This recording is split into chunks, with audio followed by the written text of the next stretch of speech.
ඒ භාග්‍යවත් වූ අරහත් වූ සම්මා සම්බුදුරජාණන් වහන්සේට අපගේ නමස්කාරය වේවා. නමෝ බුද්ධාය. ලෝකයේ විඳින දුක් ගැන අපි නිතර කතා කරනවා. මේක දුකක්. පුංචි කාරණාවක් පුංචි අභියෝගයක් ජීවිතේ එද්දිත් දුකක් අසනීපයක් ඇති වෙද්දිත් අපිට ඒක ලොකුවට දැනෙනවා. නමුත් ඔయిత වඩා මේ සංසාර ගමනේ අපි දුක් විඳලා තියෙනවා. ඒ වගේම තමයි අපි නොයෙකුත් දේවල් පසුපස හඹාගෙන ගිහිල්ලා අවසානයේ තමයි තේරුම් ගන්න ඇතැම් අවස්ථාවන් වලදී මම මේ කරේ වැරදි දෙයක් එහෙම නැත්නම් මේ දේ මම මුලාවටපත් වෙලා කරපු දෙයක් කියලා. ඒ විදිහට මුළු ලෝකයේම බොහෝ දෙනෙක් මුලාවටපත් වෙලා ඉන්නේ. යන මාර්ගයේ මිත්‍යා දෘෂ්ටියක් පස්සුපස්ස යන්නේ. නමුත් අපිට අවස්ථාව ලැබෙනවා සම්මා දිට්ඨියට එකතු වෙලා මේ උතුම් දහමත් අපි ශ්‍රවණය කරගෙන කල්යාණ මිත්‍රයන් වහන්සේලා ඇසුරු කරගෙන ජීවිතය යහපත් අතර ගමන කරන්න. ඉතින් ශ්‍රද්ධා රූප වාහිනිය ඒකට හොඳම තෝතැන්නක්. ඉතින් අපි ශ්‍රද්ධා රූප වාහිනිය ඔස්සේ ඔබ වෙත ගෙනෙන දහම්මැස 15 සොඳුරු සඳහම් කතිකාවත සමගින් තමයි අදත් අපි මේ විදිහට ඔබත් එක්ක මුණ ගැහෙන්නේ. පින්වත් ස්වාමින් වහන්සේ අප කෙරෙහි ඔබ කෙරෙහි අනුකම්පාවෙන් අදත් මෙතරේට වැඩම කළා. ස්වාමින් වහන්සේ අපි පළමු කොට බොහෝම ගෞරවයෙන් නමස්කාර පූර්වකව පිළිගනිමු. සාන්තු සාන්තු සාන්තු. අද මේ උතුම් වැඩසටහන ඔබ වෙත ගෙනෙන්න වැඩිපුර දායකත්වයන් එකතු කරන පින්වන්ත පිරිස අපි සිහිපත් කරනවා. දෝහා කටාරෙහි වෙසෙන පින්වත් රේණු චන්ද්‍රිකා පතිරණ මහත්මිය. අද වැඩිපුර දායකත්වයන් එක් කරන්නේ විදේශීය රටක ඉඳන් බොහෝ දුක් මහන්සියෙන් බොහෝ දෙනා හරි හම්බ කරන මුදල් වලින් ශ්‍රද්ධා රූප වාහිනී ධර්ම දාන දායකත්වයන් එකතු කරනවා නිරන්තරයෙන්. ඉතින් මේ පින්වන්ත පිරිස අපි බොහොම කරුණාවෙන් සිහිපත් කරනවා. මොකද රටින් බැහැරව සිටියත් මේ උතුම් දහමින් Tamanගේ දේශයේ වගේම බොහෝ දෙනා සුවපත් කරන්න දායකත්වයන් ලබා දීම ගැන. ඉතින් අද දවසේ ප්‍රතිපර දායකත්වයන් එකතු කරනවා වගේම පින්වන්ත ඔබටත් සිහිපත් කරනවා. ඔබට අවස්ථාව තිබෙනවා ඉදිරි දිනක මේ සදහම් කතිකාවත වෙනුවෙන් ප්‍රතිපර දායකත්වයන් එක් කරන්න. ඒ ගැන විස්තර දැනගන්න කතා කරන්න මේ දුරකථන අංකයට 071 232 88 87 071 232 88 87 කතා කරලා පින්වන්ත ඔබට පුළුවන් ප්‍රතිපර දායකත්වයන් ලබා දෙන්න. ඉතින් පින්වත් ස්වාමීන් වහන්සේ අවසරයි අපි දැන් වැඩසටහන් ගණනාවක් එක්ක මේ දහම්මැස 15 වැඩසටහන් මාලාවේ සයන්ස් අද මේ 18 වෙනි වැඩසටහනට අපි මේ ප්‍රවේශ වෙන්නේ. ඉතින් පින්වත් ස්වාමීන් වහන්සේ අපි දැන් මේ අපි සම්මා දිට්ඨි සූත්‍රයත් එක්ක දැන් වැඩසටහන් ගානක් මුළුල්ලේ අපි සාකච්ඡා කරා ස්වාමීන් වහන්සේ මේ සම්මා දිට්ඨියට එළඹීම එහෙම නැත්නම් සම්මා දිට්ඨිය ඇති කරගන්නට අපි කොහොමද කටයුතු කරන්නේ කියන කාරණාව. ඒතර පින්නත් සයන්නාස් අපි පහුගිය වැඩසටහන් පහෙත් අපි කතා කළා මේ කාරණා පහක් එක්ක සයන්නාස්. ඒතර පින්නත් සයන්ස් අද අපිට තියෙන්නේ මේ 6 වෙනි කාරණාවේ කාරණා 16න් අවසරයි ස්වාමීන් වහන්සේ අද දවසේ වැඩසටහන් ප්‍රවේශයක් ලබා ගන්න. ඒ 6 වෙනි කාරණාව මොකක්ද? කොහොමද අපි මේ සම්මා දිට්ඨිය ලැබෙන්නේ කියන කාරණාව දැනගන්න සයන්නාස් අවසරයි. නමෝ බුද්ධාය. පළමුව ගුරු දේවෝත්තම පින්වත් ලොකු ස්වාමීන් වහන්සේට මාගේ වන්දනාව වේවා. සාදු සාදු සාදු. ගරුතර මහා සංඝරත්නයන් අවසරයි. ශ්‍රද්ධාවන්ත වාසනාවන්ත පින්වතුනි, මජ්ක්‍ධිම නිකායේ සම්මා දිට්ඨි සූත්‍ර දේශනාව අපි කතා කරමින් ඉන්නේ. සම්මා දිට්ඨි සූත්‍රයේ අපගේ සාරිපුත්ත මහරහතන් වහන්සේ සම්මා දිට්ඨිය උපදව ගන්න උපකාර වෙන දෙයක් විදිහට තවත් ආකාරයක් පෙන්වා දුන්න ලක්ෂණ. ඒකට හේතුව අර භික්ෂුන් වහන්සේලා කලින් කාරණාව ශ්‍රවණය කරලා, ඒ කියන්නේ ඉපදීම මුල් කරගෙන සම්මා දිට්ඨිය උපදව ගන්න කල්පනා කරන පිළිවෙලක් සාරිපුත්ත මහරහතන් වහන්සේ පෙන්වා දුන්නනේ. එහෙමයි සන්නස. මේ තමයි ඉපදීම, මේ ඉපදීමේ හට ගැනීම, මේ ඉපදීම නිරුද්ධ වීම, මේ තමයි ඉපදීම නිරුද්ධ කරන වැඩ පිළිවෙල කියලා. ඒක දහම් කතාව අනුමෝදන් වුණා. අනුමෝදන් වෙලා ඒ භික්ෂුන් වහන්සේලා අහනවා, ස්වාමීනි තවත් ආකාරයක් තියෙනවද සම්මා දිට්ඨිය ඇති කරගන්න? සාරිපුත්ත මහරහතන් වහන්සේ වදාලා ආශ්මතින් තව ආකාරයක් තියෙනවා. ඒ ආකාරය වදාලා යම් කලෙක ආර්ය ශ්‍රාවකයා භවංච පජානාති, භවය කියලා කියන්නේ මොකක්ද කියලා දන්නවනම්, භව සමුදයංච පජානාති, භවය හටගන්නේ කුමක් හටගත්තොත්ද කියලා දන්නවනම්, භව නිරෝධංච පජානාති, භවය නිරුද්ධ වෙන්නේ කුමක් නිරුද්ධ වුණොත්ද කියලා දන්නවනම්, භව නිරෝධගාමිනින් පටිපදංච පජානාති, භවය නිරුද්ධ කරන්න තියෙන ප්‍රතිපදාව මොකක්ද කියලා දන්නවනම්. ඔන්න විදිහට ලක්ෂණ භවය මුල් කරගෙන ආකාර 4කට ඔහුට වැටහීමක් තියෙනවා නම් දැන් භවය මුල් කරගෙන ඔහු දකින්නේ දැන් භවය තමයි ප්‍රශ්නේ. භවය තමයි ඵලය. එතකොට භවය කියන එක හටගත්තේ මොන හේතුව තිබ්බොත්ද? ඒ භවය කියන එක නසන්න තියෙන්නේ මොන හේතුව නසලද? ඒකට තියෙන වැඩපිළිවෙල මොකක්ද කියලා ඔහු දන්නවනම් අන්න සාරිපුත්ත මහරහතන් වහන්සේ වදාලා එපමණකිමුත් එත්තාවතාපිකෝ ආවුසෝ අරිය ශාවකෝ සම්මාදිට්ඨිය හොති. එපමණකිමුත් ආර්ය ශ්‍රාවකයට සම්මාදිට්ඨිය තියෙන කෙනෙක් කියලා කියන්න පුළුවන්. ඒ කියන්නේ මේ භවය ගැන ඔහුට හතර ආකාරයකින් අවබෝධයක් තියෙනවා නම් ඇත්තටම ලක්ෂණ මේ භවය වගේ දේවල් බුදුරජාණන් වහන්සේගේ උතුම් ශ්‍රී සද්ධර්මයේ මුල් කරගෙන මිසක් අපට නිර්වචනය කරගන්න පිළිවෙලක් නැහැ. එහෙමයි. මොකද භාග්‍යතුන් වහන්සේ තමයි මේ දුක හැදෙන වැඩපිළිවෙලේ එක් අවස්ථාවක් විදිහට මේ භවය කියන එක පෙන්වන්නේ. භවය කියන එක අපි සරලව කතා කරනවා නම් අපිට කියන්න පුළුවන් විපාක පිණිස කර්ම සකස් වීම. ඒ ගැන තියෙන අවබෝධයත් ඔහුට සම්මා දිට්ඨිය බවට පත් වෙනවා. ඉතින් අපි මේ සාකච්ඡාව ඔබ වෙත ශ්‍රද්ධා රූපවාහිනිය ඔස්සේ ගෙනෙද්දී පිනොත් ඔබට අපි මතක් කරනවා දැන් අද 18 වෙනි වැඩසටහන දක්වා අපි දැන් දින ගණනාවක් තිස්සේ මේ වැඩසටහන ඔබ වෙත ගෙනෙද්දී ඉතින් ඔබට යම් හේකින් ඔබට මගදී නම් මේ වැඩසටහන නරඹන්න අවස්ථාව ලැබුණේ. ඒ කියන්නේ මෑතකින් දැන්නම් වැඩසටහන නරඹන්නේ ඔබට පසුගිය වැඩසටහන නරඹන්න අවස්ථාව තිබෙනවා. අපේ YouTube නාලිකාව ඔස්සේ ශ්‍රද්ධා රූපවාහිනිය YouTube නාලිකාව සමගින් එකතු වෙලා ඔබේ දරුවෙක්ට හරි කියලා ඒ අවස්ථාව උදා කරගන්න. එතකොට ඔබට පුළුවන් මුලින්දන්ම මේ වැඩසටහන මාලාව සමකින් එකතු වෙන්න. එතකොට පීවරෙන් පීවර මේ උතුම් දහම් මාර්ගය ඉදිරියට ගමන් කරන්න ඔබට පුළුවන්කම තිබෙනවා. සම්මාදිට්ඨියටපත් වීම තුළින් දහම ඔබේ ජීවිතයට එකතු කරගන්න ගලපා ගන්න. ඉතින් පින්වත් ස්වාමීන් වහන්සේ දැන් මේ පස්වෙනි ආකාරය අපි කතා කරද්දී භවය දන්නවා කියන කාරණාව සයනස් කොහොමද අපි කියන දැනගන්න කැමතියි ස්වාමීන්. ඔව් සාරිපුත්ත මහරහතන් වහන්සේ ලක්ෂණ මේ දේශනාව තුළ ඒ කාරණේ බොහොම පැහැදිලිව වදාරනවා. එහෙමයි. සාරිපුත්ත මහරහතන් වහන්සේ දේශනා කරනවා මේ ආයස්මතුනි මොකද්ද භවය කියලා කියන්නේ? තයෝ මේ ආවුසෝ භව. ආයස්මතුනි ශාස්ත්‍රුන් වහන්සේ වදාළේ භව තුනක් ගැනයි. ඒ තමයි කාම භව, රූප භව, අරූප භව. එතකොට භවය කියන එක මූලික බුද්ධ දේශනාව තුළ ශාස්ත්‍රුන් වහන්සේ පෙන්වුවේ ආකාර තුනකට. කාම භවය කියලා එකක් තියෙනවා, රූප භවය කියලා එකක් තියෙනවා, අරූප භවය කියලා එකක් තියෙනවා. මේ තමයි භවය කියන ස්වභාවය. එතකොට භාග්‍යතුන් වහන්සේ මේ භවය ගැන විග්‍රහ කරනකොට දැන් භවය කියන වචනේ ලක්ෂණ අපි බුද්ධ දේශනාව අධ්‍යයනය කරලම තෝරගන්න ඕන. එහෙමයි. මොකද සමහර දහම් පොත්වල පවා දහම් පොත් කියලා මම අදහස් කළේ ධර්මයේ ඇසුරු කරගෙන පොත් ලියපු මේ ස්වාමීන් වහන්සේලා ඇතුළු එහෙම අය ඉන්නවනේ. එතන උගතුන් කියන අය. එහෙමයි. එතකොට ඒ අයගේ පොත්වල පවා සමහරවිට මේ භවය කියන වචනේට ඒගොල්ලන්ගේ අදහසක් දාපු බව පේනවා. කියන්නේ භවය කියන එක සමහරවිට තෝරලා තියෙන්නේ වීම වගේ වචනයකින්. භව කියලා කිව්වහම ඒකට වීම කියලා වචනයක් දානවා. සිංහලට පරිවර්තනය කරන්නේ වීම කියලා. ඉතින් වීම කිව්වහම ඒකට කිසිම අර්ථයක් ගන්න බෑ. ඒ කියන්නේ වීම නිසා තමයි උපදින්නේ. ඒක කිසිම අදහසක් නැති එකනේ. හැබැයි භවය ගැන බුදුරජාණන් වහන්සේ ඉතාම පැහැදිලිව තෝරලා දීලා තියෙනවා. භාග්‍යතුන් වහන්සේ මේ භවය ගැන ඉතාම පැහැදිලිව දේශනා කළේ ආනන්ද ස්වාමීන් වහන්සේ අහපු ප්‍රශ්නයකට. ආනන්ද ස්වාමීන් වහන්සේ බුදුරජාණන් වහන්සේ ළඟට වැඩම කරලා අහනවා ලක්ෂණ බහෝ බන්තේ පුච්චති. ස්වාමීනි මේ භවය කියලා වචනයක් කියනවා. එහෙමයි. කිත්තාවතානුකෝ බන්තේ බහෝ උච්චති. ස්වාමීනි භවය කියලා කියන්නේ කොපමණකින්ද? ඇයි මේ භවය කියන්නේ? එහෙමයි. බුදුරජාණන් වහන්සේ ඒ අහපු ප්‍රශ්නයට භාග්‍යතුන් වහන්සේ ආනන්ද ස්වාමීන් වහන්සේගෙන් ප්‍රශ්නයක් ඇහුවා. ඒ ප්‍රශ්නේ තමයි මේක තෝරන්නේ. එහෙමයි.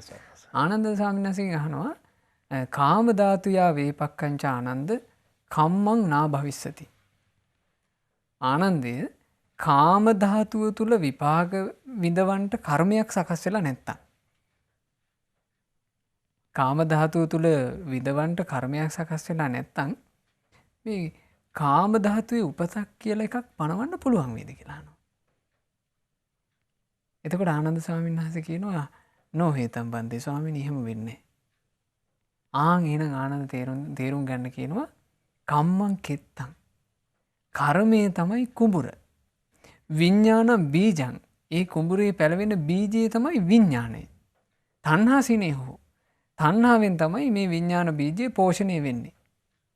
එතකොට යම් කෙනෙකුගේ හිත මේ ඒකේ තෝරනවා මේ භාග්‍යවතුන් වහන්සේ දේශනා කළා කාම ධාතුවේ නම් චේතනාව පිහිටියේ.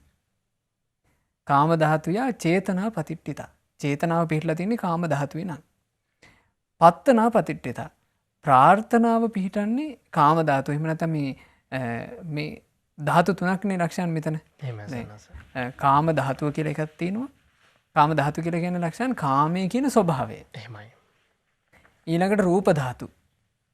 ඊළඟට අරූප ධාතු. මේ තමයි ඒ ස්වභාවයන් තුන. එතකොට මේකම බුදුරජාණන් වහන්සේ තෝරනවා දැන් කාම ධාතුවටම සාස්ෘණ වහන්සේ පාවිච්චි කරන වචනය හීන ධාතුව. කාම ධාතුවට කියන තව වචනය හීන ධාතුව. එහෙමයි සන්නස්. රූප ධාතුවට කියනවා මජ්ක්‍ධිම ධාතුව. අරූප ධාතුවට කියනවා ප්‍රනීත ධාතුව. එතකොට ඒකටම පාවිච්චි කරපු තව වචනයක් ඒක. ඒක තෝරගෙන ඉන්න එක හොඳයි. එතකොට බුදුරජාණන් වහන්සේ දේශනා කරනවා ආනන්ද ස්වාමීන් වහන්සේට ආනන්දය හීන ධාතුවේ කාම ධාතුවේ නම් චේතනාව පිහිටියේ ප්‍රාර්ථනාව පිහිටියේ එයාගේ මේ හීන ධාතුවේ චේතනාව ප්‍රාර්ථනාව පිහිටි නිසා විඤ්ඤාණය ගිහිල්ලා බැස ගන්නවා කියනවා අර හීන ධාතුවේ. එහෙමයි සන්නස්. එතකොට තණ්හාවෙන් පෝෂණය වෙනවා ඒ හීන ධාතුවේ හූපදිනවා. එහෙමයි. එතකොට ඔය භවය නිසා තමයි ඉපදීම සිද්ධ වෙන්නේ. අපි ඒක ගිය වතාවේ වැඩසටහනේ කතා කරා. එහෙමයි සන්නස්. ඒතර භවය කියන ස්වභාවය තියෙනකොට තමයි ලක්ෂණ මේ උපත කියන එක එතනින් එහාට පැනවීම සිද්ධ වෙන්නේ. එහෙමයි. දැන් එක අවස්ථාවක තියෙනවා ඔය ඝෝෂක සිටුවරයාගේ අතීත ජීවිතේ. ඝෝෂිතාරාමයේ පූජා කළේ. එහෙමයි සන්නස්. ඝෝෂිතාරාමයේ පූජා කරපු ඒ ඝෝෂිත සිටුවරයාගේ අතීත ජීවිතය ගැන කියනකොට කියනවා ඝෝෂිත සිටුවරයා එක් කාලෙක සාමාන්‍යයෙන් ගමක කෙනෙක් විදිහට ඉපදිලා මේගොල්ලෝ ලක්ෂණ මේ ලොකු දුර ගමනකට මේ එළඹෙනවා. දැන් මේක සඳහන් වෙන්නේ ලක්ෂණ මේ ඝෝෂිතාරාමයේ පූජා කරපු ඝෝෂක සිටුවරයාගේ එහෙමයි සන්නස්. අතීත ජීවිතයක් නේ. එතකොට ඒ අතීත ජීවිතේ මේ ටිකක් දුප්පත් පහේ තරුණෙක් වෙලා ඉපදිලා ඉඳලා තියෙනවා. එහෙමයි. එතකොට මේ කෑමක් හොයාගෙන යනකොට මේ දුප්පත් තරුණයාට දකින්න ලැබුණා එක්තරා ගෙදරක මේ පිළිකන්නේ වගේ බල්ලෙක් හොඳට තලුමරමර කිරිබත් කනවා. ඒ බල්ලට කිරිබතක් දාලා. එහෙමයි සන්නස්. දැන් මේ බල්ලට ලැබෙන දේවත් මේ අයට ලැබිලා නැහැ. එහෙමයි. එතකොට මේක දැක්කට පස්සේ මේ අර බඩගින්නට කටෙන් කෙල වැටුණා කියනවා මෙයාට. අර බල්ලා කන දිහා බලාගෙන හිටියා කියනවා. බලාගෙන ඉඳලා හිතුණා කියනවා මේ දෙයියනේ මේ බල්ලට තියෙන සැපවත් අපට නැහනේ. බල්ලෙක් කියලා උපන්න නම් කොච්චර හොඳද කියන. එතකොට එහෙම හිතක් එකපාර උපන්නා. එතකොටම ගෙදර මිනිස්සු එළියට ඇවිල්ලා තියෙනවා. ඒ ගෙදර මිනිස්සු එළියට ඇවිල්ලා අර මෙයා දැන් කෙල මේ පෙරාගෙන ඉන්නේ ඉතින් අහිංසක මිනිස්සයානේ. දැක්කට පස්සේ කිරිබත් ඉතුරුලා තිබිලා මේ කිරිබත දුන්නා කන්න කියලා. මේ මිනිස්සයා කාලා නැතුවනේ හිටියේ. අර කිරිබත් ස්මෘතාව හැදෙනකන් කිරිබත් කෑවා. බඩගින්නට. ඒ කිරිබත කනකොට අර හිතින් අර බල්ලට නිකන් පින්දීමක් වගේ නිකන් හිතින් ඒ බල්ලා ගැන සතුටු වෙවි තමයි මේක කාලා තියෙන්නේ. මේ බල්ලා හින්දා තමයි මට මේක ලැබුණේ කියලා. අර ස්මෘතාව හැදුන හිර වුණා ලක්ෂණ. එහෙම මැරුණා. මැරිලා ඒ බත් කකා හිටි බැල්ලියා. බලන්න මේ හීන තැනක චේතනාව ප්‍රාර්ථනාව හිත පිහිටියොත් උපන්න කියනෝනේ ලක්ෂණ ඒ බැල්ලිගම කුසේ. අර මනුස්ස ලෝකේ හිටපු මිනිස්සයා මේ කිරිබත කමින් හිටියේ. ඒ බැල්ලියගේම කුසේ පැටිය වෙලා උපන්නා. කෙලින්ම හීන ධාතුවට කරගෙවිලා ගියා. එහෙමයි සන්නස්. ඒතර මේ කර්මය කියන එක මේ භවය කියන එකේ ස්වභාවය ඒක. කර්මයේ කෙත බවට පත් වෙනවා. විඥානේ ඒ කෙතේ පැලවෙන බීජේ බවට පත් වෙනවා. ඒ විඥානේ අර එයාගේ චේතනාව ප්‍රාර්ථනාව තියෙන එකට අනුව ගිහිල්ලා පටස් කාලා බැස ගන්නවා. එහෙමයි. ඒ බැසගත්තට පස්සේ ඒකටම අනුරූපව තෘෂ්ණාවෙන් පෝෂණය වෙනවා. තණ්හාවෙන් පෝෂණය වෙනකොට ඒ තුල උපත වැඩෙනවා. ඉතින් මේක තමයි දැන් අපි සංසාර ගමනේ අපේ චේතනා ප්‍රාර්ථනා මේ මනුස්ස ලෝකයේ කියන කාම ලෝකයට අනුරූපව සකස් වෙලා. එහෙමයි. ඒ නිසා තමයි අපි මේ මනුස්ස ජීවිතයක ඉපදිලා මේ කාලේ ගත කරන්නේ. ඉතින් මෙතනින් වැරදුනොත් දැන් බටහිර මිනිස්සු ගත්තොත් එහෙම බටහිර මිනිස්සුන්ට මෙහෙම ස්වාක්ඛාත ධර්මයක් නැහැ. මේ මොකුත් නැහැ. එතකොට මේ මනුස්ස ලෝකේ විඳවන විඳවිල්ල ඒ මිනිස්සුන්ට එපා වෙලා තියෙන්නේ. හරියට මානසික ආතතිය කියන එකෙන් මේ මිනිස්සු පෙළෙනවනේ. මිනිස්සුන්ට හරියට තියෙන එකක් නේ මානසික ආතතිය.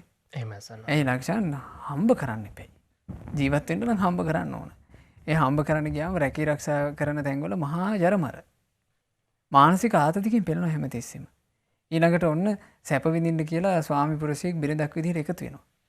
ඒකතු වුණාට පස්සේ සාර ධර්ම පරිහානියටපත් වෙච්ච සමාජයක විවාහයක් කියන එක අන්‍යෝන්‍ය සම්බන්ධයක් කියන එක සැපතීද ලක්ෂණ? ඇයි මිනිස්සයා හිතන ගෑනු කෙනෙක් එක්ක ඉන්නවා. ගෑනු කෙනා හිතන මිනිහෙක් එක්ක ඉන්නවා. ඒ ජීවිතේ ඒ එකට ඉඳීමත් සැප නැහැ. ඒතර ඒකෙමුත් සැනසෙල්ලක් නැහැ. එහෙමයි සන්න. ඔය සැනසෙල්ල නැති වුණාම ගොඩාක් දිනේ මද්ද්‍රව්‍යයට යොමු වෙනවනේ. එහෙමයි. ඒකනේ මේ මද්ද්‍රව්‍ය කියන එක ලෝකේ නවත්තන්න බැරුව පැතිරලා යන්නේ. එහෙමයි සන්න. ඒ මිනිස්සු හිතන්නේ මේකට ප්‍රශ්න තියෙන උත්තර තියෙන එතන කියලා සංස ගොඩක් දෙනා. උත්තරේ එතන කියලා හිතන්නේ. එහෙමයි සන්න. නුවණ දියුණු කරගන්න පුළුවන් ධර්මයකින් උත්තරේ හොයන්නේ නැහැ. අර තියෙන නුවණත් නසා ගන්නවා. එහෙමයි. ඒ කල්පනාවක් නැතුව ඔහෙ ඉන්න එකෙන් ප්‍රශ්න විසඳුණා කියලා නේ හිතන්නේ. හරියට ওই බටහිර ලෝකේ තියෙනවා. ඒ මිනිස්සු හිතනවා දැන් මේ මීට වඩා හොඳයි ඊළඟ ජීවිතේ සාමාන්‍යලෙක් වුණා. ඒ සාමාන්‍යලයට ජොබ් කිරිල්ලක් නැහැ. එයා හිතන විදිහම මේ කියන්නේ සාමාන්‍යලයට ජොබ් කිරිල්ලක් නැහැ. එයා ඉතින් එයාගේ පාඩුවේ ඊගිලලා යනවනේ කියලා එයාට හිතෙනවා. නමුත් එයාගේ ජීවිතේ තියෙන අන්ධකාරය එයාට පේන්නේ නැහැ. සාමාන්‍යල කියන සතා කොච්චර බිහිතකින් ඉන්නවද කියලා. එහෙමයි සන්න. ඒක තිරිසන් ලෝකයක් හීන උපතක් කියලා එයාට තේරෙන්නේ. එතකොට හීන ධාතුවේ නම් චේතනාව ප්‍රාර්ථනාව පිහිටිය ලක්ෂණ. ඒකට අනුව කරකැවිලා යනවා. ඒකේ භවය කියන වචනේ අපි හොඳට නිර්වචනය කරගන්න ඕන. භව කියලා කිව්ව ගමන් මේක තනි වචනකින් කියන්න බැරි එකක්. භවය කියලා කිව්වේ කර්මයේ කෙතක් බවට පත්වීම. කම්මං කෙත්තං. විඥානයේ ඒ කෙතේ පැලවෙන බීජයේ බවට පත්වීම. ඊළඟට තණ්හා සිනේහෝ ඒක තෘෂ්ණාවෙන් පෝෂණය වීම. දැන් මේක තේරුම් ගත්ත එක මම දැන් අර කියාගෙන ගියපු කතාවේ මිතුරු කොටස කියද්දි. දැන් මේ ඒ ගෝසක සිටුවරගේ අතීත ජීවිතේ අර බැල්ලියට ආස කරපු මේ කෙනා ඒ කිරිබත් කාපු කෙනා බැල්ලිගෙම කුසේ පැටිය වෙලා උපන්නුනේ. දැන් ඔන්න ඒ බැල්ලි පැටව වැදුවා. වැදුවට පස්සේ මේ බලු කුක්කා මේ චූටි කුක්කා දැන් ඒ ගෙදරම හැදෙනවා. එහෙමයි සන්න. මේක පසේ බුදුරුන්ගේ යුගයක්. පසේ බුදුරජාණන් වහන්සේලා වැඩ ඉඳලා තියෙනවා. එතකොට පසේ බුදුරජාණන් වහන්සේ නමක් ලක්ෂණ මේ ගෙදෙට්ට නිතර පිණ්ඩපාතේ වැඩම කරලා තියෙනවා. පිණ්ඩපාතේ වඩිනකොට මේ බලු කුක්කා මේ පසේ බුදුරජාණන් වහන්සේට හරි ආදරේ. දැන් සමහර සත්තු ඉන්නවා ලක්ෂණ එහෙම දැන් ස්වාමීන් වහන්සේලාට ලෙන්ගතුකම් තියෙන සත්තු ස්වාමීන් වහන්සේලා කෙරෙහි ගරු සත්කාර තියෙන සත්තු. එතකොට මේ බල්ලා මේ බලු කුක්කා මේ පසේ බුදුරජාණන් වහන්සේට හරි ආදරේ. එහෙමයි සන්න. දැන් පසේ බුදුරජාණන් වහන්සේට දම්පැන් සකස් කරලා ඉවරුණාට පස්සේ ආරාධනා කරන්න ගෙදර මේ ස්වාමියාත් එක්ක මේ බල්ලත් යනවා. එතකොට පසේ බුදුරජාණන් වහන්සේ දන් වළඳලා ඉවරුණාට පස්සේ ආපහු ලෙනට එකතු කරගෙන යන්නත් මේ බල්ලා යනවා. ඔහොම කාලයක් යනකොට මේ ගෙදර ස්වාමීන් තීරණය කළා මේ අපි යන්න ඕනේ බල්ලා යවුවා නම් ඇති කියලා. මොකද ඌ මේක ආසාවෙන් කරනවා. එතකොට දානි හදලා ඉවරුණාට පස්සේ ගෙදර බල්ලා තනිය යනවා කියනවා ලෙන්ට. ගිහිල්ලා අර පසේ බුදුරජාණන් වහන්සේ ලෙන දොර ගාවට ගිහිල්ලා බුරනවා. එතකොට පසේ බුදුරජාණන් වහන්සේ තේරුම් ගන්නවා මේ දානි හදලා ඉවරයි කියලා. ඉතින් වැඩම කරනවා කියනවා. ඒ වැඩම කරේ ඇත්තටම මේ බල්ලා කෙරෙහි ලොකු අනුකම්පාවකින් ඌ ලොකු ගෞරවයක් මේ පසේ බුදුරජාණන් වහන්සේට දැක්කුවා. දවසක් පසේ බුදුරජාණන් වහන්සේ මේ බල්ලව පොඩ්ඩක් නිකන් අර විමසන්න යමක් කළා. උන්වහන්සේ ගෙදෙට්ට යන පාර දැනගෙනත් වෙන පාරකින් වැඩම කළා. ඒ අනිත් පාරේ වැඩම කරනකොට මේ බල්ලට තිබුණ මේ ගෞරවය සහ ඒ දානේ පූජා කරන්න පසේ බුදුරජාණන් වහන්සේට දන් දෙන්න තිබුණ කැමැත්ත මේ බල්ලගේ හිතේ. මෙයා අර පසේ බුදුරජාණන් වහන්සේ වැඩි පාර ගියාට පස්සේ සිවුරෙන් අල්ලගෙන කටින් ඇදගෙන ඇවිල්ලා ආපහු හරි පාරට දැම්ම කියනවා. එහෙම සන්නස. එතකොට මොහොම කාලේ ගත වෙද්දී පස්සේ බුදුරජාණන් වහන්සේ දවසක් මේ බල්ලා එක්ක යනකොට එකපාර උන්වහන්සේ එරදීන් වැඩම කළා. ඒතර මෙයා පස්සේ බුදුරජාණන් වහන්සේ කියන අප්‍රමාණ ආදරයකින් හිටියේ. එහෙමයි. උඩින් එරදීන් වැඩම කළාට පස්සේ ආයි බල්ලට උන්වහන්සේත් එක්ක යන්න විදිහක් නැහැ. මේ බල්ලට වාව ගන්න බැරුව ගියා. එතනම ලය පෙළිලා ඒ බලුකුක්ක මැරුණා කියනවා. මැරුණට පස්සේ මහා පින් තෙද ඇති මහා බල ඇති මහා දේව පුත්‍රයෙක් වෙලාගෙන උපන්නේ. ඇයි ඔහුගේ චේතනා ප්‍රාර්ථනා ඔහුගේ සිත ඔහුගේ ප්‍රසාදය ඔක්කොම තිබ්බේ අර පසේ බුදුරජාණන් වහන්සේ ගැන. ඒ උත්තමයන් වහන්සේට දම් පිදීම ගැන. ඒ උත්තමයන් වහන්සේට ගරු සත්කාර දැක්වීම ගැන. ඒ නිසා ඔහු නිදා විවිධයක් ඔය ගිහිලා උපන්න ලක්ෂණ දෙව්ලොව. කාම ධාතුව තමයි. එහෙම සන්නස. නමුත් කාම ධාතුව වුණාට අර බැල්ලී කුසී උපන්නම ගෙනෙවිනේ. හොඳ ශ්‍රේෂ්ඨ තැනක ගිහිලා උපන්න. එහෙමයි. එහෙ උපන්නට පස්සේ මේ පසේ බුදුරජාණන් වහන්සේට ගරු සත්කාර දක්වන්නනේ මේ බල්ලා බිරුවේ එහෙම. එහෙමයි. එතකොට ඔහුට බලන්න සකස් වෙච්ච පින ඒ කටහඬ පුදුම සද්දයි කියනවා. ඒ දේව පුත්‍රයාගේ. එහෙමයි. සාමාන්‍යයෙන් නිකන් කතා බහ කරත් යොදුන් 12ක් දුරට ඇහෙනවා කියනවා. ඒකේ කිලෝමීටර් 120ක් ඇහෙනවා නිකන් කතා කරත්. එහෙම සන්නස. එතකොට ඒ ගෝසක දේව පුත්‍රයා තමයි පස්සේ මේ මනුස්ස ලෝකෙ උපදින ගෝෂිතාරාමේ පූජා. ගෝසක සිටුතුමා වශයෙන් ගෝෂිතාරාමේ පූජා කරපු මහ පින්වන්තයා. එහෙම සන්නස. එතකොට ඒ කතාව අහනකොට අපිට තේරෙනවා හීන ධාතුවක විඥානය පිහිටියොත් ඒ ප්‍රාර්ථනාව පිහිටියොත් එහෙම හීන ධාතුවක චේතනාව ප්‍රාර්ථනාව පණිදිය පිහිටලා තියෙනවා නම් ලක්ෂණ. උපත ඒ විඥානයේ බැස ගැනීම ඒකට අනුරූපවයි සිද්ධ වෙන්නේ. එහෙමයි. ඒ නිසාම තමයි මිනිස්සේ ජීවිතේ නිරන්තරයෙන් පින් කරගන්න යහපතේ හැසිරෙන්න තෙරුවන් කෙරෙහි ප්‍රසාදයෙන් යුක්තව වාසය කරන්න මේවට උනන්දු වෙන්න ඕනේ ඒ නිසා. එහෙමයි.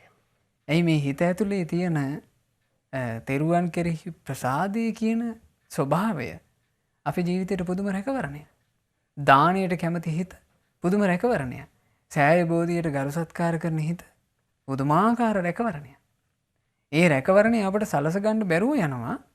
අපි අපේ දැන් මේක ගැන කියනකොට ඔන්න මට සිහිපත් උනේ ඒකත් මේ බුද්ධ කාලේ සිද්ධ වෙච්ච එකක්.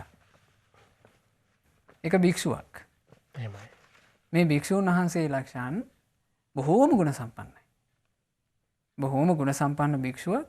මේ භික්ෂූන් වහන්සේ දවසක් දානයකට වැඩම කරාට පස්සේ උන්වහන්සේට ලැබුණා හොඳ වටිනා පහේ රෙද්දක්. ඒ කාලේ වස්ත්‍ර පූජාවේ ඉතින් අර සිවුරු කරගත්ත භික්ෂුන් වහන්සේලාමනේ. දැන් අද නම් සිවුරු මහලා පූජා කරනවා. ඒ කාලේ වස්ත්‍ර තමයි පූජා කරන්නේ සිවුර කරගන්න. එතකොට මේ ස්වාමීන් වහන්සේ මේ වස්ත්‍රය අරගෙන වැඩම කළේ තමන්ගේ ගිහි කාලේ සහෝදරියගේ ගෙදර හරහා. සහෝදරිය ගෙදරට ගියාට පස්සේ උන්වහන්සේ කිව්වා සහෝදරියට මේ අක්කණ්ඩි මට මේ වස්ත්‍රයක් ලැබුණා. හොඳ අගන වස්ත්‍රයක්. මේ වස්ත්‍රේ පරිස්සමට මං අක්කණ්ඩි ළඟ තියලා යනවා.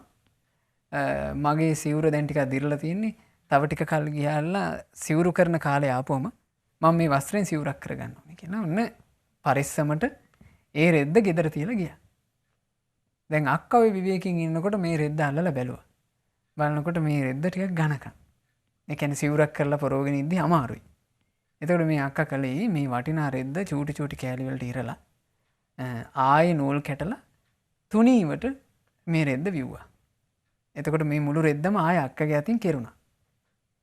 ඊට පස්සේ මේ ස්වාමීන් වහන්සේ ඇවිල්ලා මේ අක්කා වියපු රෙද්ද ගැන දැකලා සතුටු වෙලා කිව්වා අක්කන්ට එහෙනම් අපි සිවුරක් කරන්නම් කියලා. උන්න අරන් ගිහිල්ලා ආරාමේ ඉඳලා සිවුරකුත් කළා ලක්ෂණ. සිවුර කරලා දැන් සිවුරට පඳුත් ගහලා. සිවුරට පඳු ගැහුවට පස්සේ සිවුර දැන් ලස්සනයි. එහෙම සන්නස. එතකොට මේ ස්වාමීන් වහන්සේට හිතක් උපදිනවා. දැන් අක්කන්ඩි මට අක්කන්ඩිගේ අතින්ම කරවපු රෙද්ද නෙමෙයි. හිත අක්කන්ඩිට පේන්න අක්කන්ඩිගේ හිත සතුටු වෙන්නත් එක්ක මම මේ ලස්සන සිවුර අන්න සිවුරට අහු වුණා. මම මේ ලස්සන සිවුර හෙට පොරවගෙන යන්න ඕන කියලා හිතලා මේ සිවුර රැහැනේ දැම්මා. සිවුරු රැහැනේ දාලා උන්වහන්සේ සැතපුණා. ලක්ෂණ එදා රැය කලුරිය කළා. ජීවිතය කියන එක අවිනිශ්චිතයිනේ. එහෙමයි. කියලා එන්නේ නෑනේ මරණේ. උන්වහන්සේ කලුරිය කළා.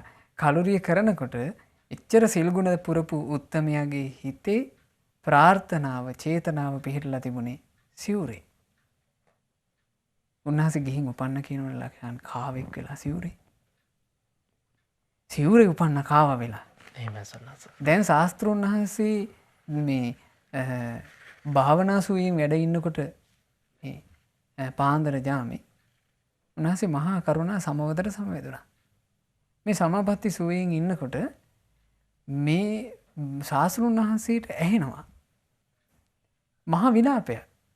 මා සතු දේ පහැර ගන්න ලැහැත්ති මා සතු දේ පැහැර ගන්න ලැහැත්ති කියලා විලාපයක් ඇහෙනවා. උන්වහන්සේ බැලුවා මේ මොකද්ද? බලනකොට අර අපවත් වෙච්ච භික්ෂුවගේ සිවුර අලුත් සිවුරනේ. එහෙමයි සන්නස. මේ සිවුර සංඝයා තීරණය කරලා පොදුවේ සංඝයාට බවරන්න. එතකොට මේ සිවුරේ දැන් කාවා ඉන්නවනේ. එහෙමයි. මේ කාවට තේරෙනවා දැන් ස්වාමීන් වහන්සේලා කතා වෙන්නේ මේ සිවුර සංඝ සතු කරන්න. එතකොට මං සන්තකදී මේ සංඝයා ගන්න ලැහැත්ති. මේ කාවට මේක වාව ගන්න බැරුව ගියා. එහෙමයි සන්නස. දැන් කාව තමයි කෑ ගහන්නේ මා සන්තකදී පැහැර ගන්නවා කියලා. බුදුරජාණන් වහන්සේට මේක ඒ සතාගතයන් වහන්සේගේ අසිරිමත් ඥානය ඒක නිසා ඇහුණා ලක්ෂණ. එහෙමයි. නැත්තම් මේ සාමාන්‍ය කෙනෙකුට ඇහෙන්නේ නැහැ නේ මේ කාවේ කෑ ගහන එක. එහෙමයි සන්නස. එතකොට බුදුරජාණන් වහන්සේ ඉක්මනට පණිවිඩයක් ඇව්වා. මහණෙනි දවස් 7ක් යනකම් ඔය සිවුර තියෙන තැනින් හොල්ලන්න එපා. එතකොට ශාස්ත්‍රඥ වහන්සේ එහෙම පනවපු නිසා භික්ෂුන් වහන්සේලා ඒ රැහැනේ එහෙම්ම සිවුර තියෙන්න ඇරියා. දවස් 7කට පස්සේ අර කාවගේ ආයුෂ ඉවරයි. ඒ කාව චුත වුණා. චුත වෙලා මේ මහා සිල්ගුණ පුරුපු උත්තමෙන්නේ. ආය අර පුණ්‍ය බලය මත වුණා. තව්තිසාවේ ගිහින් දේව පුත්‍රයෙක් වෙලා උපන්න. අර කාව ජීවිතේ එතනදී බලවත් පාප කර්මයක් වෙන්න තිබ්බ තැන තමයි භාග්‍යතුන් වහන්සේ වැළැක්කුවේ. දැන් නැත රහතන් වහන්සේලාට සංගරුවන්ටනේ හිත අපහදවන්නේ කාව. කරනවා ඒ වගේ එහෙමයි සන්නස. එහෙම වුණා නම් ලක්ෂණ අර සුගති උපත ඒ සුගතියේ ලබන්න තියෙන රැකවරණේ සම්පූර්ණයෙන් නැසලා යනවා. එහෙමයි සන්නස. ඒ හින්දා අද වගේ කාලෙක නම් එහෙම පිළිසරණක් නැහැ නේ සොයන්නස. ඒ පිටසරණ නෑ ලක්ෂණ. එහෙමයි. අද එහෙම කෙනෙක් අසරණ වුණා කියලා කවුද දකින්නේ? එහෙමයි සන්නස. දකින්න කෙනෙක් නෑ. ඒ නිසා අපි මේකෙන් හොඳට තේරුම් ගන්න ඕන අපේ හිත තුළ හැමතිස්සෙම පුණ්‍ය සිතුවිලි ඊළඟට තෙරුවන් කෙරෙහි ප්‍රසාද ජනක හිත මේවා තියාගෙන ඉන්න එකේ වටිනාකම. එහෙමයි. මොකද භවය කියන එක හැමතිස්සෙම මේ ජීවිතේ ක්‍රියාත්මක වෙනවා.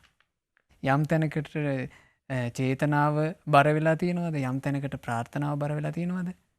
මේ එතෙන්ට තමයි මේ උපත පිණිස විඥානයේ බැස ගැනීම සිද්ධ වෙන්නේ.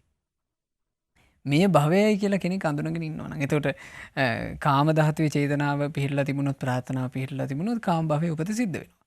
රූප භවයේ චේතනාව ප්‍රාර්ථනාව මේ පිහිටලා තිබුණොත් රූප භවය කියලා කිව්වේ ලක්ෂණ අපි හිතමු ඔන්න ධ්‍යාන භාවනාව වඩන කෙනෙක් ඉන්නවා. එයා ධ්‍යාන භාවනාවට මේ චේතනාව ප්‍රාර්ථනාව බර කරන් ඉන්නකොට එයා කලුරී කරොත් ඊට අනුරූපව උපදිනවා. එහෙමයි සන්නස. ඊළඟට ඔන්න අපි ඒක ඉක්මවා ගිහිල්ලා රූප ධ්‍යාන ඉක්මවා ගිහිල්ලා අරූප ධ්‍යාන. දැන් අපි අහලා තියෙනවානේ මහබෝසතාණන් වහන්සේ මේ නිවන සොයාගෙන අබිනිෂ්ක්‍රමණය කරනකොට ආලාර කාලාම උද්දක රාමපුත්‍ර ගාවට ගියා. එහෙමයි. ඒගොල්ලෝ වෙනකොට ආකින්චඤ්ඤායතනේ නේව සංඥා නාසඤ්ඤායතනේ කියන අරූප ධ්‍යාන වඩනවා. එහෙමයි සන්නස. ඒ ධ්‍යානයට තමයි හිත පිටලා තිබුණේ. ඒ නිසා කලුරිය කරනකොට එක්කෙනෙක් උපන්න ආකින්චඤ්ඤායතන අසඤ්ඤ ලෝකේ. අනිත් කෙනා උපන්න නේව සංඥා නාසඤ්ඤායතන අසඤ්ඤ ලෝකේ. ඒතර භවය ගැන අපි මේ විදිහට හොඳට තේරුම් අරගෙන තියෙන්න ඕන. භවය ගැන කෙනෙක් කොහොම දන්නවනම් ලක්ෂණ. ඒ තමයි සම්මාදිට්ඨිය. එහෙමයි සන්නස. ඉතින් මේ සංසාර ගමන බොහොම බියකරු එකක්. සොයන්නාස මේ කියන අවිනසවට මේ දේශනා කරන තුන් ධර්මයේ තුල අපිට මේ පැහැදිලි වෙන ඒ කතා තුලින් අපිට බොහොම හොඳින් ඉතින් මේ කාරණාවන් පැහැදිලි කරගන්න පුළුවන්. ඉතින් පින්න සොයන්නාස මේ සම්මා දිට්ඨිය පිණිස උපකාරී වෙන කාරණාවන් තමයි අපි සාකච්ඡා කරන්නේ. සොයන්ස දැන් මේ 6 වෙනි කාරණාව මේ සාකච්ඡා කරමින් ඉන්නේ. පින්න සොයන්නාස මෙතන මේ භව සමුදය කියන කාරණාවත් එක්ක සොයන්නාසේ ඇතුළු කාරණාවන් ටික සොයන්සේ භව සමුදය ඇතුළු අනිකුත් කාරණාවන් ටික සොයන්නාස අපිට පහදා ගන්න පුළුවන් නම් ඒක මේ වෙලාවේ බොහොම වටිනවා සොයන්නාස. ඔව් ඇත්තම අපිට ඒ කාරණා ටික අපිට කෙටියෙන් පැහැදිලි කරගන්න පුළුවන් ලක්ෂණ. මොකද ඒ කරුණු කාරණා යලි යලිත් අපිට කතා කරන්න ලැබෙන නිසා. එහෙමයි. සාරිපුත්ත මහරහතන් වහන්සේ මෙහි දේශනා කරනවා ආර්ය ශ්‍රාවකයා කොහොමද භව සමුදය දැනගන්නේ? උපාදාන සමුදය භව සමුදය. උපාදාන හැට ගැනීම නිසා තමයි මේ භවය හටගත්තේ. ඒතර උපාදානය කියලා කියන කාරණේ අපිට මේ සම්මාදිට්ඨි සූත්‍රයේම ඉස්සරහට පැහැදිලි කරගන්න ලැබෙනවා. ඒතර උපාදාන හට ගැනීමත් එක්ක තමයි ලක්ෂණ මේ භවය හටගන්නේ. එහෙමනම් උපාදාන මේ භවය නිරුද්ධ වෙනවා කියන්නේ මොකද්ද? උපාදාන නිරෝධා භව නිරෝධෝ. උපාදාන නිරුද්ධ වීමෙන් භවය නිරුද්ධ වෙනවා. ඒ භවය නිරුද්ධ කරන්න තියෙන ප්‍රතිපදාව මොකද්ද? ආයමේව අරියෝ අට්ටංගිකෝ මග්ගෝ. ඒ තමයි ආර්ය අෂ්ටාංගික මාර්ගය.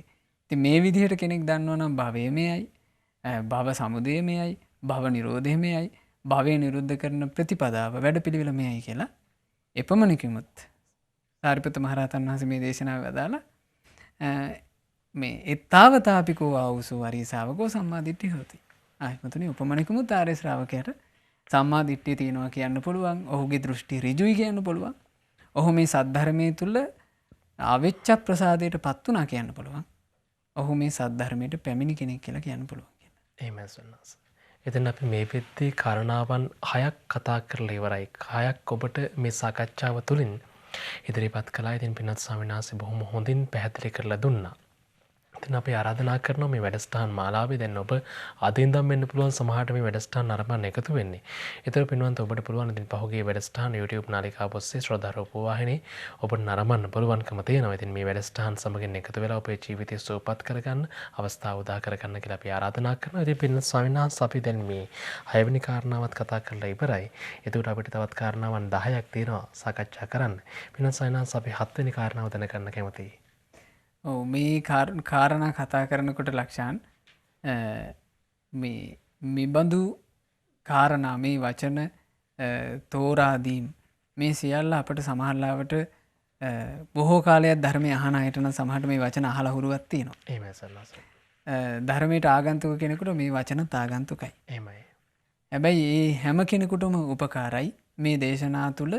දැන් මේ දේශනාවලින් මේ රහතන් වහන්සේලා ඒ කොටස් ඉවත් කරලා නැහැ නේ ලක්ෂණ. එහෙමයි. නැත්නම් මේ දේශනාව මීට වඩා කෙටි කරගන්න තිබුණා මේ ඇතැම් කොටස් ඉවත් කරා නම්. එහෙමයි සන්නස. නමුත් රහතන් වහන්සේලා නෙමේවා සංගායන අනුසංගායනා කළේ. එහෙමයි සන්නස. ඒතකොට රහතන් වහන්සේලා මේ හැම ඒ කියන්නේ දැන් අපි මෙතන ආකාර 6ක් කතා කළා. එහෙමයි. මේ හැම ආකාරයක ගැනම අවසානයේ ඒ භික්ෂූන් මේකට දක්වපු ප්‍රතිචාරය සඳහන් කරනවා.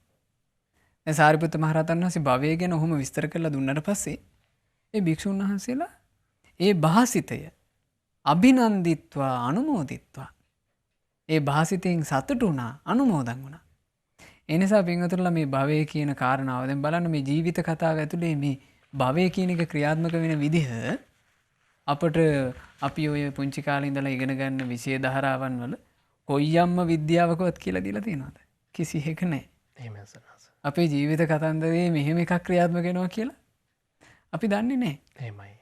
අපි ඒ නිසා ලක්ෂණ අපි දැන් අපි මොකද්ද මේ මහා පුණ්‍ය මහිමයකට මහා පිනකට අපි ඒ කාලේ ලාමකේවට ආස කර කර ඉන්නකොට පණ ගියේ නැත්තේනේ. දැන් ලාමක දෙයක හිත තියෙනකොට ඒ වෙලාවේ පණ ගියා නම් අපි ඉගෙනගත්ත කාරණාවලට අනුව අපිට තේරෙනවා ලාමක උපතකට ඇදිලා යනවනේ නේ. එහෙමයි සන්නස. අච්චර හොඳට සිල්ගුණ පිරූ භික්ෂුවකුත් කාවෙක් වෙලා උපන්නා නම් මේ සංසාරේ භයානකකම මේකෙන් තේරුම් ගන්න ඕනේ. එහෙමයි සන්නස. සමහර කෙනෙක් මේ වගේ කරුණු කාරණා කිව්වහම කෙනෙක් හිතන්න පුළුවන් මේ එහෙනම් ඉතින් සීලයක් ගුණයක් පුල්ලත් වැඩක් නැහැ අන්තිම මොහොතේ හිත මේව වුණාම එහෙම වෙනවා නම් එහෙමයි. මේ වගේ මහා මේ ලාමක විදිහට හිතන්න පුළුවන්.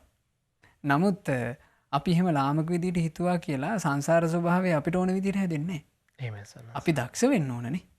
අපි දක්ෂ වෙන්න ඕන මේ සංසාර ස්වභාවය. ඒකනේ අපි ධම්මස පහල කරගන්න එකේ වටිනාකම. එහෙමයි සන්නස. අපි සම්මාදිට්ඨිය ඇති කරගත්තොත් ලක්ෂණ. ධම්මස පහල කරගත්තොත් ඒ සම්මාදිට්ඨියටපත් වෙච්ච කෙනාට නිර්භය බවක් තියෙනවා.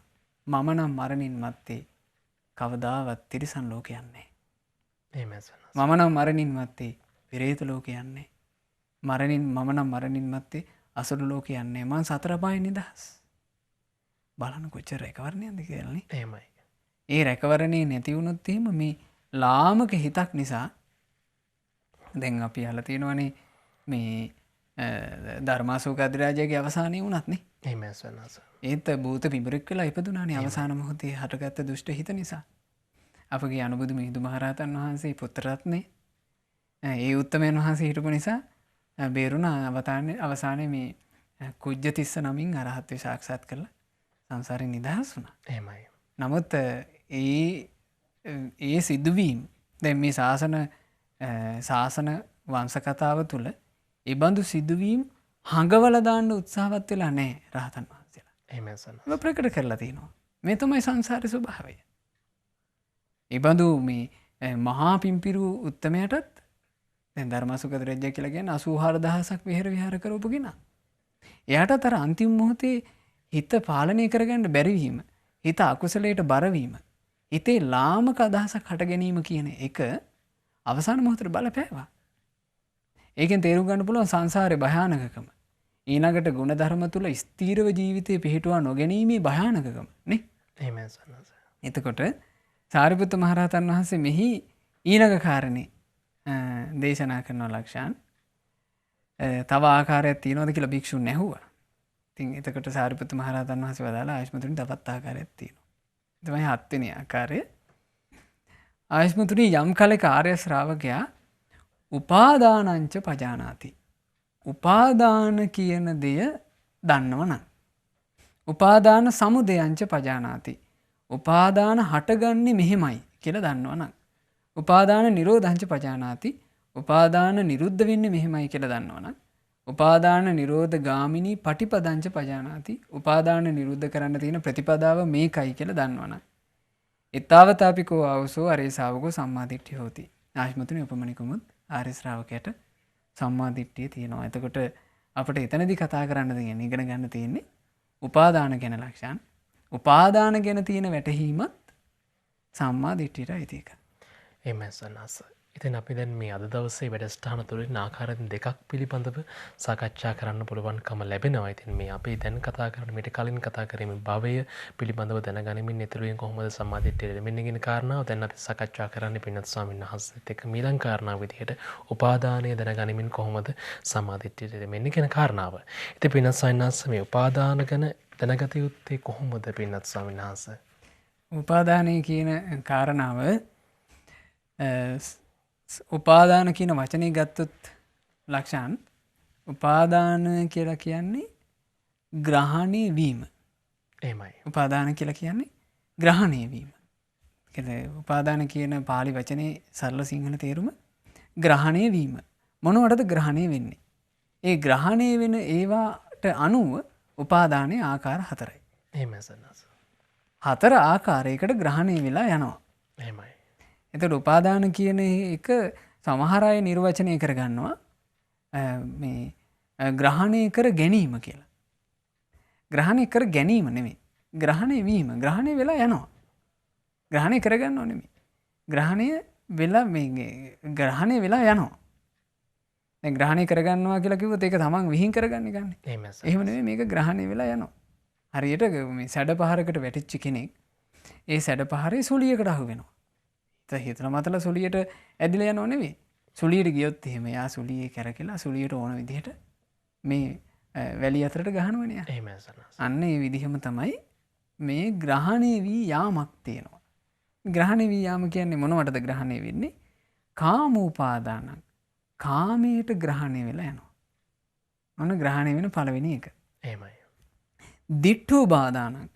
දෘෂ්ටි වලට ග්‍රහණය වෙලා යනවා. සීලබ්බතු උපාදානං.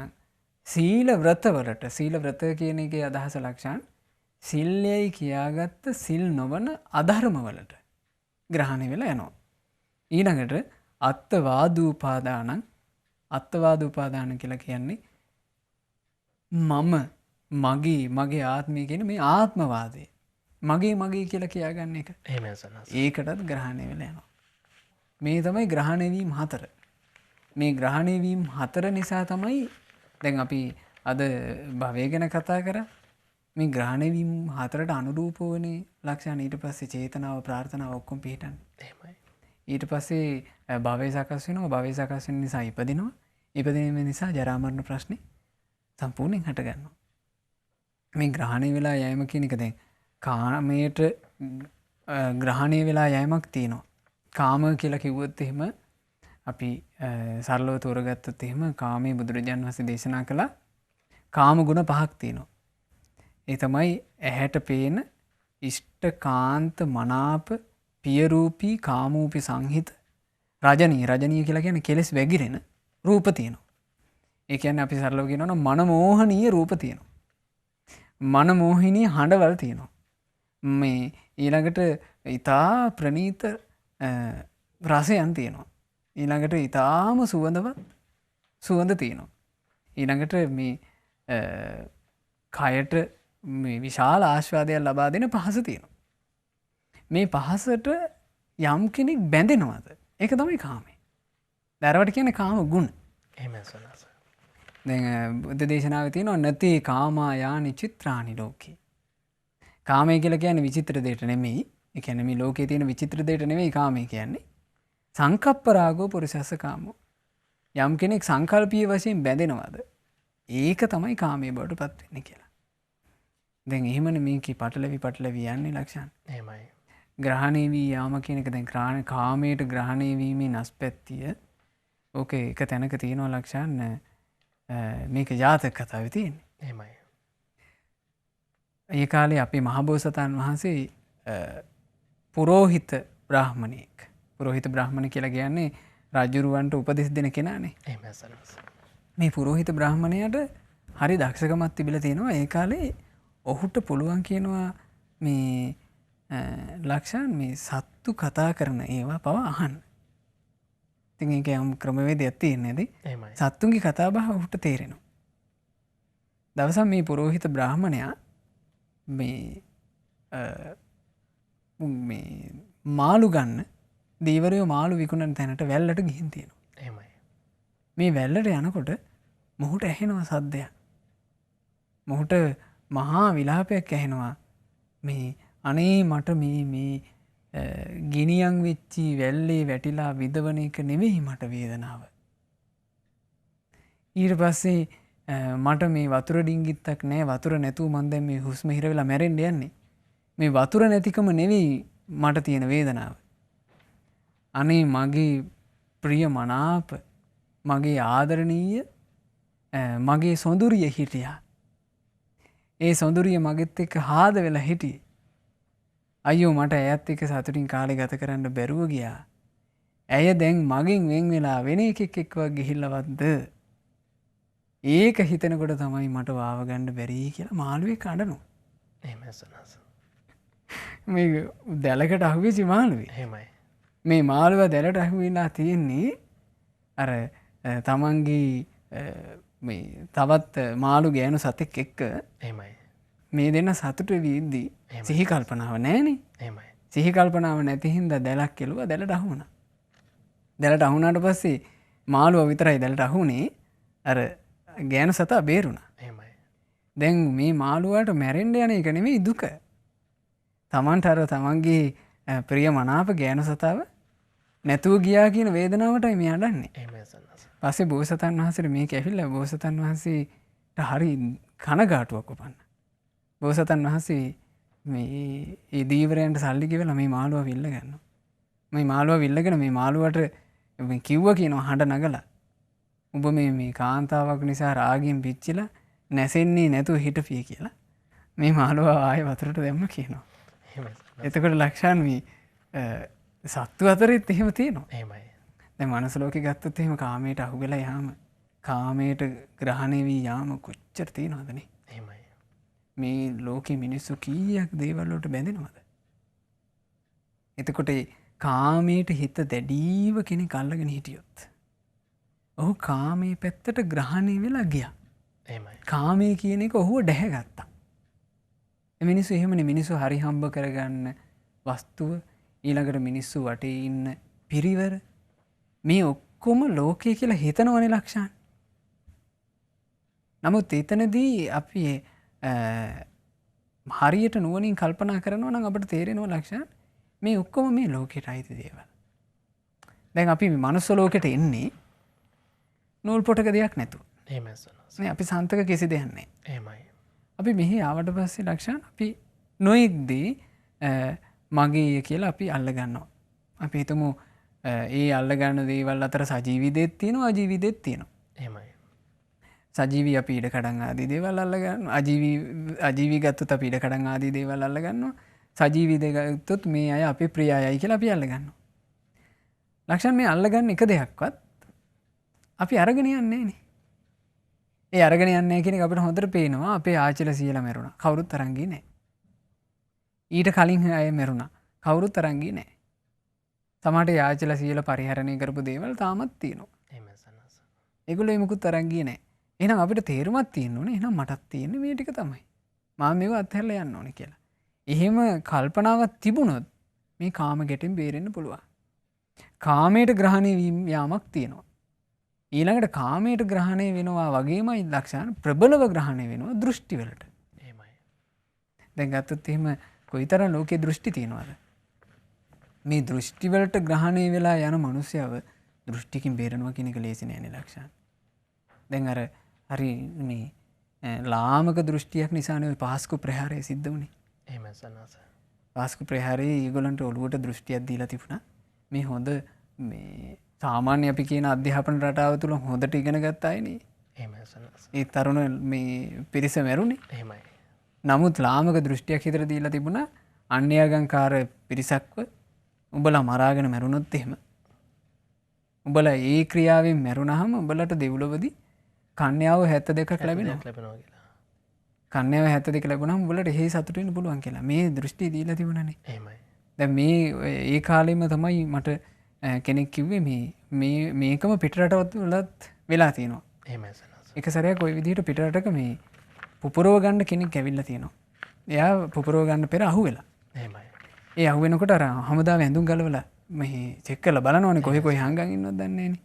ඒ චෙක් කරනකොට අනිත් ඇඳුම් සාමාන්‍ය විදිහට තිබුණලු ලක්ෂණ. නමුත් මේ යටට ඇඳන් ඉඳලා තියෙන්නේ මේ සුදු යකඩ වලින් වගේ කරපු යට ඇඳුමක්. එහෙමයි සනස.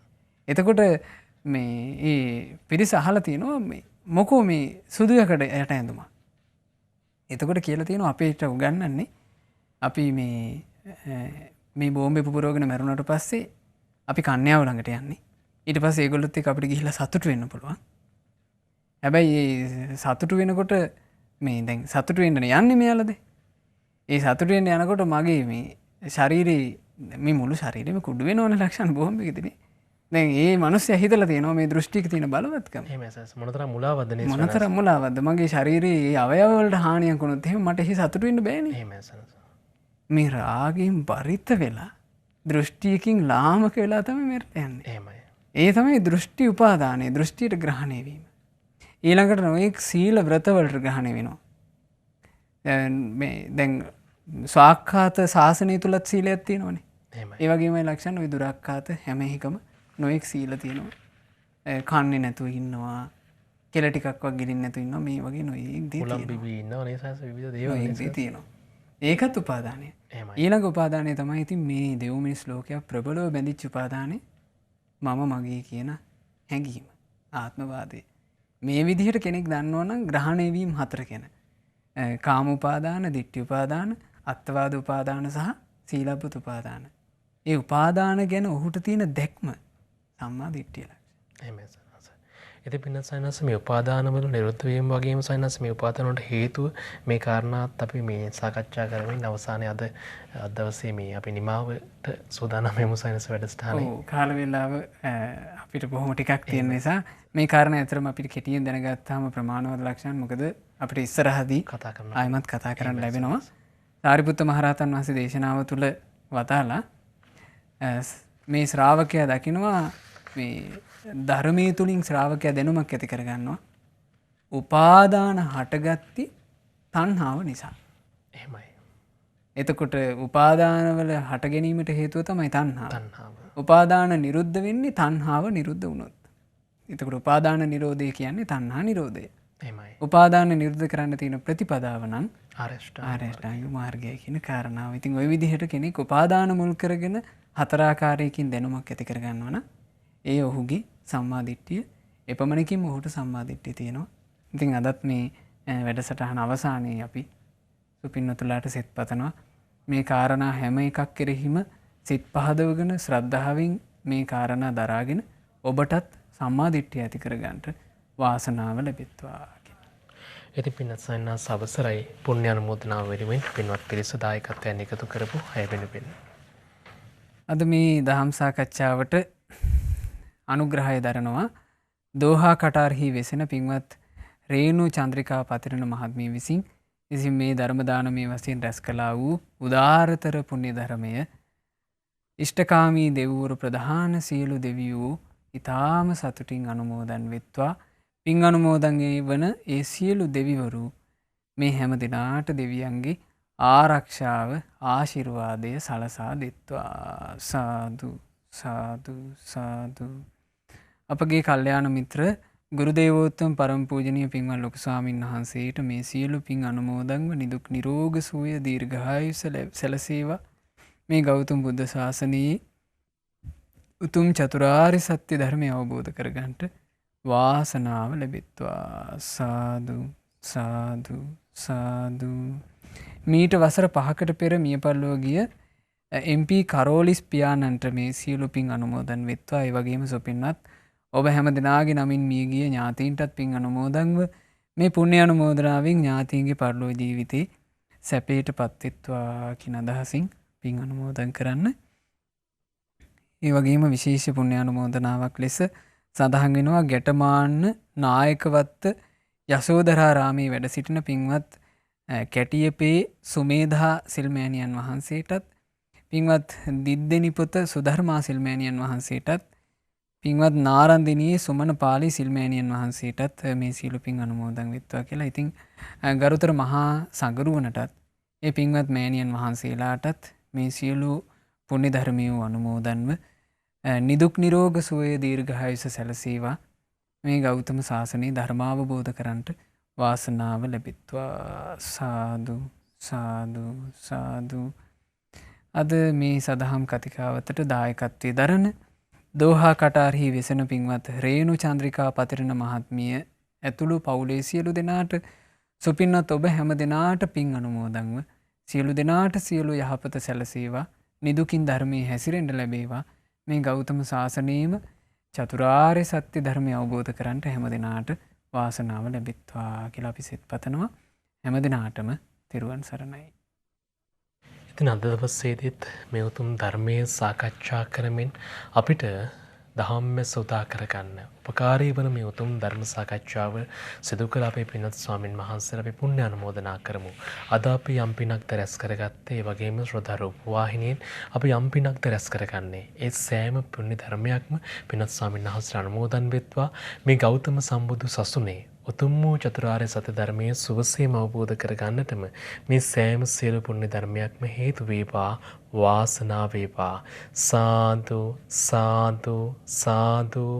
අදවසේදී මේ වැඩසටහන ඔබ වෙත ගෙනෙන්න ප්‍රතිබල විකාශන දායකත්වයේ එකතු කළේ දෝහා කරාරි වෙසෙන පින්වත් රේණු චන්ද්‍රිකා පතිරණ මහත්මිය. දිනේ පින්වන්ත මහත්මිය වගේම පින්වන්ත ඔබටත් අවස්ථාව තිබෙනවා ඉදිරි දිනක දායකත්වයෙන් ලබා දෙන්න. ඒ ගැන විස්තර දැනගන්න කතා කරන්න මේ දුරකථන අංකයට 071 232 88 87ට 071 232 88 87ට. මේ මතක් කිරීමත් සමගින් ඉතින් හැමදෙනාටම මේ උතුම් දහමින් පිළිසරණ ලබන් තෙරුවනේ ආශිර්වාද උදා වෙන්න කියන ප්‍රාර්ථනාවත් සමගින් අද අපි මේ ලෙසින් වැඩසටහන නිමා කරනවා. ඒ භාග්‍යවතුන් වහන්සේට අපගේ নমස්කාරය වේවා. නමෝ බුද්ධාය. මෙවැනි වටිනා ධර්මදේශනා නැරඹීමට ශ්‍රද්ධා YouTube චැනලය සබ්ස්ක්‍රයිබ් කර සීනුව ලකුණ ඔබන්න.